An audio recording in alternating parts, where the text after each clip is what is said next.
ముందుగా మీ అందరికీ కూడా మహాశివరాత్రి శుభాకాంక్షలు. ఈరోజు అతి పవిత్రమైన రోజు. ఈరోజు దైవ దర్శనం చేసుకొని ఆ శివనామస్మరణ ఎవరైతే చేసుకుంటారో వారికి ఆ శివుడు అనుగ్రహం కలుగుతుందని అందరూ చెప్తారు కదా!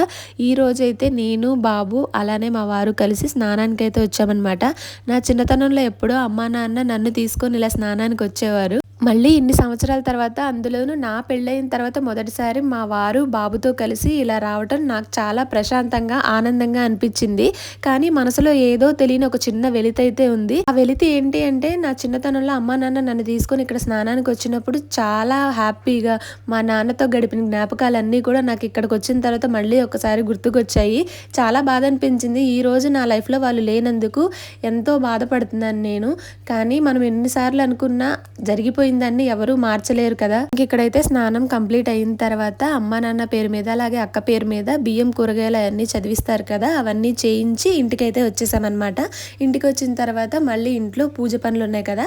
అవన్నీ కూడా కంప్లీట్ చేసుకొని పూజ అయితే ప్రశాంతంగా చేసుకున్నాను. మనసు ప్రశాంతంగా ఉంచుకొని చాలా మంచిగా చేసుకున్నాను పూజ నేనైతే. సాయంత్రం కూడా అంతే ప్రశాంతతతో వేరే వేరే ఆలోచనలు ఏమీ పెట్టుకోకుండా ఆ శివయ్య పూజ చేసుకోవాలని నేనైతే మనస్ఫూర్తిగా కోరుకుంటున్నాను. అంతేకాదు ఎంతో పవిత్రమైన ఈ మహాశివరాత్రి రోజున ఆయన ఆశీస్సులు మాకు మాత్రమే కాదు మీ అందరికీ కూడా, మీ కుటుంబం పైన కూడా ఉండాలని మనస్ఫూర్తిగా కోరుకుంటున్నాను. వీడియో నచ్చితే మాత్రం ఒక చిన్న లైక్ చేసి ఛానల్ని సబ్స్క్రైబ్ చేయండి.